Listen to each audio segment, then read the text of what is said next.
याद करते हुए यहाँ तक आए। अक्षय तीर्थ तक तो यही है, उसके बाद में अक्षय तीर्थ के बाद देखते हैं जैसे भी होगा। आप सब लोग जैन साधुओं के बारे में जानते होंगे, क्योंकि आप लोग आते रहते हैं।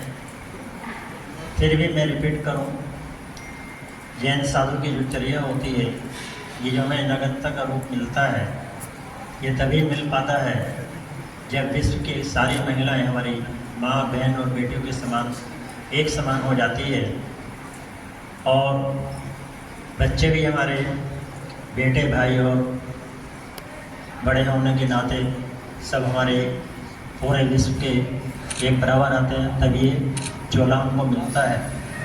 और पूरे हिंदुस्तान में कहीं भी हम लोग जाते हैं तो नंगे पैर ही विहार करते हैं, किसी वाहन का उपयोग हम लोग नहीं करते हैं। सर्दी होती है तो कोई गर्म के कपड़े इस चीज़ का उपयोग नहीं करते हैं, और गर्मी में भी कोई एसी वगैरह का यूज हम नहीं करते हैं। और हर 3 महीने बाद 4 महीने के अंदर अंदर हमको अपने सिर के बाल भी हाथ से ही उखाड़ के निकालने पड़ते हैं। उसके लिए कोई नाई की या किसी भी उसकी सैलून की जरूरत नहीं पड़ती है। ये हम लोग की दिनचर्या है। 24 घंटे में एक बार ही भोजन लेते हैं, जैसे आप लोग जानते होंगे इस चीज़ को भी। पानी, दूध, रोटी जो भी लेना है एक समय लेना है 24 घंटे में। और समय कोई विघन आ जाता है, जैसे बाल वगैरह आ जाता है कभी, तो उस पर अंतराय होती है, मैंने उसी समय हम उसके बाद पानी भी नहीं पीते हैं। और अगले 24 घंटे के लिए फिर हमारा जो है आहार पानी बंद, फिर अगले 24 घंटे में फिर कुछ ले सकते हैं। ये तो हमारी दिनचर्या हुई। बाकी तो जैन धर्म के बारे में आप सब लोग जानते हैं। इसके अलावा भी आप लोग कुछ जानना चाहते हैं तो आप अपना अपना प्रश्न कर सकते हैं। कोशिश करूँगा आपके जवाब देने की। आपकी बोलें आप लोग। महाराज जी, मेरा सवाल ये है, आप लोग दिन में एक ही बार आहार करते हैं, इसकी वजह क्या है? कुछ नहीं, साधना है। शरीर आपका एक समय खाने से भी चलता है, और आप 24 घंटे चलते रहते हैं तो भी चलता है। जैसे कहते हैं, एक समय खाए योगी, 2 समय खाए भोगी, और 12 खाए तो रोगी। आप खुद समझ सकते हैं, जब शरीर पे एक समय भोजन लेने से भी आपका काम चल सकता है, तो दोबारा क्यों लें? आपने बताया कि सभी लोग वो ही योगी बन सकते हैं, साधु बन सकते हैं, कि इनके लिए सब भाई बहन हो, सब बहनें हो और माताएं, और इसमें कुछ भी हम किसी को वो नहीं मानते। लेकिन जहाँ राजनीति की बात आ गई, वहाँ हमने देखा कि साधु संत राजनीति की बात करते हैं, पार्टी से जुड़े होने की बात करते हैं, जबकि उनका कहना है साधु के सामने तो सब लोग एक समान हैं। तो ऐसा क्यों है? हम तो देश की बात करते हैं, अपने समाज की बात करते हैं। हम कोई राजनीति नहीं करते हैं। हमारी तरफ से आपके प्रधानमंत्री मोदी जी हों या राहुल जी हों या अखिलेश जी हों, उस हमें कोई फर्क नहीं पड़ता है। ये तो समाज को देखना है कि हमें कैसा शासक चाहिए, अच्छा चाहिए, खराब चाहिए, समाज देखती है। हमें किसी भी पार्टी के सपोर्टर नहीं है। हम तो ये चाहते हैं कि हमारा देश दिनों दिन उन्नति पर रहे, शासन करने वाला कोई भी हो, मगर देश की तरक्की सबसे पहले है। देश बचेगा तो धर्म बचेगा, धर्म बचेगा तो आप लोग भी बचेंगे। जब देश ही नहीं बचेगा तो धर्म कहाँ से बचेगा? हाँ, क्यों नहीं। धर्म के अंदर जब तक राजनीति रहेगी तब तक कुछ होने वाला नहीं है। धर्म के अंदर राजनीति नहीं होनी चाहिए। राजनीति के अंदर में धर्म होना चाहिए। जब तक राजनीति में धर्म होगा तब तक गड़बड़ नहीं होगी। आज राजनीति से धर्म दूर हो गया, अलग कर दिया लोगों ने, इसलिए समस्या सामने आ रही है। हम प्रेरणा दे सकते हैं आपको, काम तो आपको करना है। संत आदेश नहीं दे सकता, संत प्रेरणा दे सकता है। प्रेरणा हम लोग दे सकते हैं, करना आपको है। आज की तारीख में महाराज जी देखा जा रहा है कि साधु संतों का चोला उड़कर लोग राजनीति कर रहे हैं। कहीं ना कहीं उनके आड़ में साधु संत भी जो है बदनाम हो रहे हैं। देखो भैया, 5 उंगली बराबर नहीं होती है। हर समाज में, हर जगह, हर देश में सभी 5 उंगली बराबर है कि हमारी नहीं है ना, तो सब बराबर नहीं हो सकते। अलग अलग हैं तभी लोग टूट जाते हैं। इकट्ठे रहेंगे, मुट्ठी बांध कर रहेंगे, एकता में ही ताकत होती है, आप सभी जानते हैं इस बारे में। कुछ साधु संत चमत्कार दिखाकर अपनी वो चला रहे हैं। वर्तमान में कोई भी चमत्कार नहीं होता है। श्रद्धा है, आपके मन में किसी भगवान के प्रति श्रद्धा है और आपका विश्वास है, तो चमत्कार आपके जीवन में अपने आप आएंगे। वैसे कोई चमत्कार नहीं है, हमने हाथ घुमाया और आपको ऊपर फेंक दिया और आप अभी बैठे बैठे जो है करोड़पति बन गए, ऐसा कोई चमत्कार नहीं है।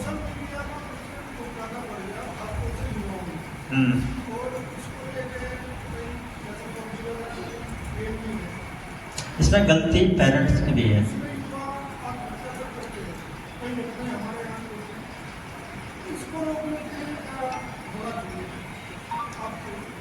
देखिए, मेरे हिसाब से जो पहले हमारे देश में या पूरे समाज में एक दूसरे के प्रति वात्सल्य भाव था, प्रेम भाव था, आज घटते घटते स्थिति ये आ गई कि हमारे परिवार में ही वात्सल्यता खत्म हो गई। ना माँ के पास टाइम है, ना बाप के पास टाइम है। बाप तो टाटा बिरला बनने से फुर्सत नहीं है, माँ को कीटी प्याटियों से फुर्सत है। बच्चा तो अनाथ हो गया ना, तो कहाँ जाएगा वो? मोबाइल में घुसेगा। वो देख रहा पापा भी मोबाइल में लग रहे थे, मम्मी भी मोबाइल में रहेगी, तो बच्चा कहाँ जाएगा? ये पेरेंट्स की ड्यूटी है अपने बच्चों के साथ अगर हम बैठ के प्यार से बात करें, उनके सिर पे हाथ फेरें, उनके साथ थोड़ा सा टाइम दें, तो ये समस्या का संभावना है कि हम समस्या से दूर हो सकते हैं। आपका मोबाइल अच्छी बात है, सब कुछ इसमें है, अच्छी भी है खराब भी है, मगर हमें संस्कार पुराने होने के नाते अधिकतर हम लोग खराब की तरफ ज़्यादा आकर्षित होते हैं। और इस मोबाइल से हो क्या रहा है कि हमारे युवा पीढ़ी तो नष्ट हो ही रही है, साथ में उनकी मेमोरी और उनकी आँखें। आप तो प्रेस से संबंधित आपको हमसे ज़्यादा नॉलेज है इस बारे में। डॉक्टर्स भी कहते हैं कि आज जो छोटी मिट्टी की कच्ची मिट्टी जिन बच्चों की होती है उनको मोबाइल देते हैं, तो उनकी आंखों के जो छोटे छोटे नर्वस सिस्टम होता है वो इतना उसके प्रेशर होता है फट जाता है। उसके हिसाब से आप अपने बच्चे का ड्राइविंग लाइसेंस भी नहीं बना सकते, तो बाकी आप क्या बनाएंगे? आगे तो चल ही नहीं सकता कुछ। खेलने के बड़ी वगैरह उनको बड़ा बढ़ावा दिया जा रहा है नेशनल लेवल पे, जो बड़े बड़े सेलिब्रिटी प्रमोट कर रहे हैं कि आप ड्रीम इलेवन जैसी टीम पर पैसा लगाइए और फिर बहुत ज़्यादा पैसा कमाइए। इस पर आपका क्या कहना है कि जो देश को जुए की तरफ धकेला जा रहा है? लालच है, जो आदमी इसमें लालच में फंस जाता है, लोभ जिसमें फंस जाता है वो बर्बाद हो जाता है। इसलिए हमें लोभ से बचना चाहिए। हम लोग चाहते हैं शॉर्टकट, तुरंत आज हम शुरू करें कल करोड़पति बन जाए। जो ऐसा चाहते हैं वो उसमें फंसते हैं। महाराज जी, मेरा आखिरी सवाल है, किसी धर्म से संबंधित है। लोग अपने धर्म का प्रचार प्रसार करने के लिए डीजे बैंड बाजे पूरे पैसा बहुत ज़्यादा खर्च कर रहे हैं और कई किलोमीटर की लंबी जो है जुलूस निकलते हैं, तो इसमें धर्म का प्रचार हो रहा है या लोगों को परेशानियाँ हो रही, इस संबंध में आप क्या कहते हैं? ये तो मेरे से ज़्यादा आप समझते हैं। आप खुद जानते हैं कि जो ध्वनि प्रदूषण जिसको आप कहते हैं, साउंड की जो प्रदूषण फैलती है, जिससे हमारे कान में बहरे हो सकते हैं, कान के पर्दे भी फट सकते हैं, और फिर भी जो हार्ट का थोड़ा सा पेशेंट है, अगर हम डीजे बजा रहे हैं तो उसकी डेथ भी हो सकती है। तो एकदम खुद अवेयरनेस होना चाहिए कि हम क्या करें और क्या नहीं करें। सभी समाज निकालते हैं, जैन समाज भी आज से साल भर में एक बार जरूर निकालता है। तो जैन समाज निकालता तो है, मगर डीजे तो नहीं बजाता, तो नहीं फुल आवाज़ में जो आपने माने अच्छे आदमी के हार्ट अटैक हो जाए। इसके लिए आप कैसे लोगों को जागरूक करें? नहीं, मैं तो ये कहूँगा हमें अपने धर्म की अच्छे से ठीक है प्रभावना करनी चाहिए, मगर विवेक के साथ। कोई ऐसा काम ना करे कि हमारे समाज को या हमारे साथियों को कोई नुकसान हो, शारीरिक रूप से हो। ये शारीरिक रूप से नुकसान होता है, हम डीजे तेज आवाज़ में बजाएंगे तो किसी को हार्ट की प्रॉब्लम है, किसी को कोई प्रॉब्लम है, तो उससे बचा जा सकता। विवेक के साथ कोई भी काम करेंगे तो गलत नहीं होगा। हाँ, ठीक है। हम लोग नहीं समझ पाते। मैं तो कहता हूँ आप नशा कीजिए बहुत अच्छे से, खूब जम के कीजिए, डबल कीजिए, मगर नशा करने का जो बीमारी होती है उस बीमारी में जो खर्च होता है उसके हिसाब से कम 5 करोड़ रुपए कमा के परिवार वालों को दे दो कि भैया मैं बीमार पड़ूंगा तो मेरा इलाज करा देना। आपके नशे के चलते जो बीमारी होती है पूरा परिवार बर्बाद हो जाता है, तो उसमें ऐसे नशे से फ़ायदा क्या है? एक बात और कहना चाहता हूँ आपको अपने परिवार में किसी से भी कोई प्यार नहीं है, मंजूर है, मगर इस शरीर से जिससे आप काम लेना चाहते हो, इसके प्रति क्यों आप वो कर रहे हो? इसके प्रति तो आप वफादार बनो, इससे क्यों दुश्मनी निकाल रहे हो आप? इस शरीर को शराब पिला के आप कहाँ ले जाना चाहते हो? इस शरीर को आप जो है गुटखा खिला के क्यों कैंसर की तरफ ले जाना चाह रहे हो? नॉन वेज खिला के भी आप इस शरीर को क्या देना चाहते हो? ये मानव पर्याय बहुत मुश्किल से मिलती है, आप सभी जानते हैं। सब धर्म में बोला गया है कि 84 लाख योनि में भटकने के बाद मनुष्य को मानव पर्याय मिलती है। इस मानव पर्याय को हम अगर नशे में ही नष्ट कर देंगे तो क्या होगा? मानव पर्याय में जन्म लेना ही आपका बेकार हो गया।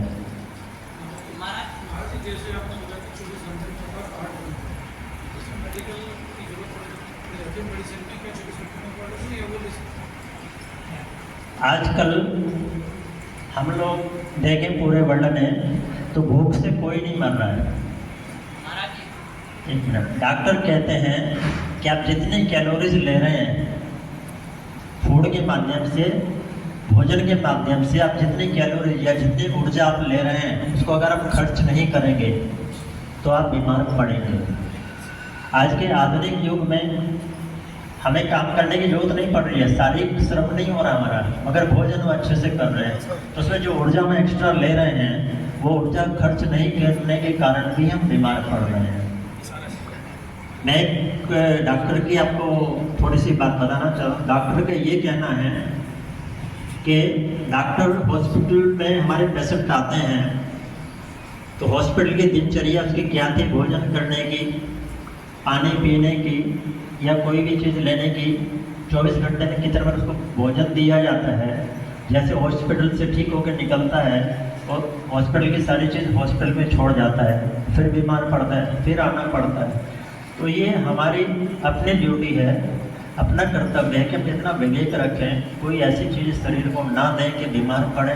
और बीमार पड़ने के जब हॉस्पिटल जाते हैं तो वहाँ भी हम कैसे ठीक हुए हैं वही चर्या हम अगर घर पे आने के बाद भी करें तो बीमार नहीं पड़ेंगे।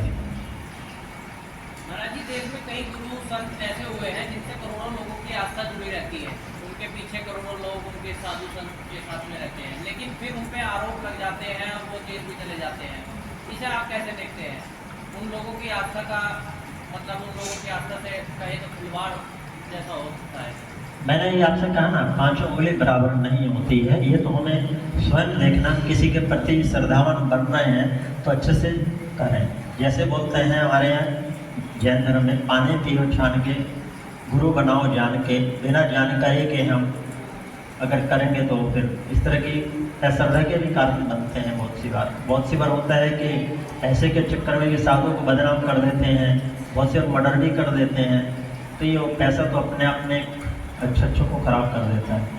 कोविड काल में जो कोविशील्ड वैक्सीन का इस्तेमाल किया गया था, जिसमें कंपनी ने बनाई थी, वो वैक्सीन कह रही है कि इससे खून गाढ़ा हो सकता है, हार्ट अटैक की समस्या आ सकती है। आप कैसे देखते हैं? मैं तो कहता हूँ ना, भोजन इतना कीजिए जिसको पचाने के लिए आपको चूर्ण ना खाना पड़े। आप अपने शरीर को कौन सा भोजन दे रहे हैं इस पर भी आपको विवेक रखना पड़ेगा। आप अगर डॉक्टर्स की या एजुकेशन एक्सपर्ट्स की माने तो स्टूडेंट लाइफ में सिर्फ और सिर्फ सात्विक भोजन चाहिए। हम सात्विक भोजन नहीं करते हैं, इसी वजह से आज जितने शॉर्ट टेम्पर बढ़ रहा है लोगों में, वो भी कहीं ना कहीं कारण उसी का है जो तामसिक भोजन करते हैं। जैसे हिंदू धर्म में नवरात्र में या सावन के महीने में जो भोजन करते हैं, वैसे ही भोजन अगर हम साल के 365 दिन करें तो मैं समझता हूँ बीमारी की समस्या 50% अपना कम हो जाएगी। अभी एक परिवार से बात हो रही थी तो मैंने पूछा कि आप सावन में या नवरात्र में जो भोजन करते हैं, भोजन कर कैसा लगता है आपको? तो उसके बच्चों ने जो पढ़ रहे हैं अभी, उन्होंने कहा कि महाराज बहुत अच्छा लगता है, शरीर भी हल्का लगता है और वैसा भोजन तो हमें उसमें मिलता। मैंने कहा भाई आप हमेशा भी कर सकते हो। सावन में आप देखते हैं पूरे जो बड़े बड़े हॉस्पिटल आपके होटल्स होते हैं, वहाँ पे भी प्याज वगैरह का यूज नहीं होता है। प्याज से बनी हुई सब्जी जल्दी खराब होती है। बिना प्याज से बनी हुई सब्जी 4 घंटा 6 घंटा एक्स्ट्रा अच्छी रहती है, बिगड़ती नहीं है, खराब नहीं होती है। आनंद जी, एक ये भी समस्या है कि कुछ लोगों को पता नहीं होता किस तरह की सब्जियां खाई जा सकती हैं, जमीन के नीचे वाली, कोसे वाली, तो इसमें भी आप बताना चाहेंगे क्या क्या खाया जा सकता है, खाने योग्य क्या क्या है? खाने योग्य प्रकृति की जो चीज़ें दी हुई हैं, लौकी है, तुरई है, बहुत सारी सब्जियां हैं, फल हैं, फ्रूट्स हैं। जमी का दिखाता नहीं, जमी का दिखाता। आलू की एक रिसर्च आई थी कि वो सूख नहीं सकता, सड़ तो सकता है। आलू का आप सुखाने की कोशिश करेंगे, सूखेगा नहीं, वो सड़ जाएगा। उसके अंदर इतने कीटाणु होते हैं जो हमारे शरीर को, उसके जो बैक्टीरिया हैं, वो हमें हार्ट की प्रॉब्लम भी दे सकता है। फैट बढ़ता है, फैट बढ़ने से बीमारियां अपना फ्री में आती हैं। हम कोल्ड ड्रिंक्स पीते हैं, कोल्ड ड्रिंक्स का कभी आप ऐड देखिए, उनकी कंपनी बहुत छोटे अक्षरों में लिखती है साइड में, एक स्वस्थ आदमी को 24 घंटे के अंदर 200 ml से ज़्यादा कोल्ड ड्रिंक्स नहीं पीनी चाहिए। मगर हमें मौका मिले तो 1 लीटर एक अकेला ही आदमी पी जाता है। उसमें भी शर्तें हैं, 8 साल से कम उम्र के बच्चों को कोल्ड ड्रिंक नहीं देना। जो बीमार हैं, जो प्रेग्नेंट हैं, उनको कोल्ड ड्रिंक पीनी नहीं चाहिए। आनंद जी, जैन धर्म के प्रचार प्रसार के लिए काफी लोगों की मेहनत है, आप क्या देखते हैं? जैन धर्म को नाटक खोल दिया है कि यहाँ पे प्रचार प्रसार आप करते हैं इस चीज़ से कि जैन धर्म बची?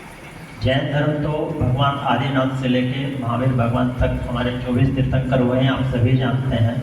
सबने अपने अपने समय में जैन धर्म का प्रसार किया है, और समय के अनुसार आप भी जानते होंगे, कभी किसी चीज़ की बढ़ोतरी होती है, किसी की कम होती है। कभी एक ज़माना था नॉन वेज बिल्कुल नहीं था, आज है देखिए कि उसी हिसाब से शाकाहार बहुत कम है। मगर विदेशों में शाकाहार को अपनाया जा रहा है और हमारे देश में उल्टा हो रहा है। हम छोड़ रहे हैं, वो अपना रहे हैं, उनको वो छोड़ रहे हैं तो हम अपना रहे हैं। वो स्वस्थ हो रहे हैं, हम बीमार हो रहे हैं। मेरे सवाल ये था कि किस मौजूदा समय में प्रचार प्रसार किया जा रहा है, क्या आप उसकी सदस्य जैन धर्म की कह रहा है, क्या करते हैं और ज़्यादा करने की कोशिश? हम लोग का प्रयास है, इसमें कुछ भी नहीं है। हमारी जो जीने की शैली है, जैन धर्म ही बताता है आपको कैसे हम खुशी से जी सकते हैं और कैसे हम खुशी से मृत्यु का स्वागत कर सकते हैं। और कोई नहीं बताता। जैन धर्म बताता है एक मनुष्य से, एक मानव से महामानव बन सकते हैं। मगर दूसरे उसमें कहते हैं कि मानव मानव रहेगा, महामानव नहीं बन सकता है। मगर ऐसी प्रक्रिया है कि आप महामानव भी बन सकते हैं। आपके अंदर शक्ति बहुत है, अनंत शक्ति है।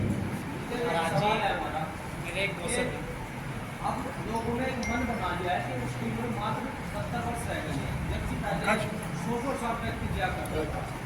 आदमी की उम्र का घटना, इसका कारण क्या?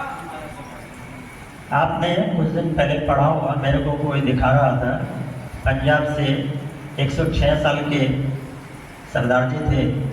जब उनसे पूछा गया कि आपके स्वास्थ्य का राज क्या है, आपकी लंबी उम्र का राज क्या है, तो उन्होंने यही कहा कि जितना खाइए उसका उतना डबल काम कीजिए। मैं आज 106 साल की उम्र में भी 60 किलोमीटर सफ़र करता हूँ, सामान लाता हूँ, उस मेहनत का ही राज है। आज हो क्या रहा है, उम्र कम होने के कारण सबसे बड़े कारण मैंने बताया आपसे, जितनी कैलोरी ले रहे हैं उसको खर्च नहीं कर रहे हैं, मेहनत नहीं करना चाह रहे हैं, मेहनत से बच रहे हैं। आप अंग्रेजी में एक कहावत सुनी हुई होगी कि यूज करो या लूज करो। जिस चीज़ का उपयोग आप बंद कर देंगे वो आपके लिए बेकार हो जाएगा। वो आपका शरीर हो या आपकी मशीन हो या आपकी गाड़ी हो, किसी भी चीज़ को आप ले लें, यूज नहीं करेंगे तो बेकार हो जाएगा। महाराज जी, कुछ साधु संत है जो अपने आप को अभी डॉक्टर की स्थिति में देख रहे हैं, क्या वे लोगों का इलाज कर सकते हैं? कि किसी लोगों को बुलाते हैं उनके इलाज करने के लिए डॉक्टर की स्थिति वह डॉक्टर इलाज करते हैं, क्या साधु संत? डॉक्टर तो मशीनों से इलाज करते हैं, साधु मशीनों से इलाज नहीं करते हैं। साधु तो एक प्रक्रिया बताते हैं, उस प्रक्रिया के हिसाब से अगर आप चलेंगे तो आप भी स्वस्थ रहेंगे। हम तो कहते नहीं कि आपको हॉस्पिटल जाना पड़े, हम तो कहते हैं कि आप भोजन ऐसा कीजिए कि आपको डॉक्टर का चेहरा भी देखना ना पड़े।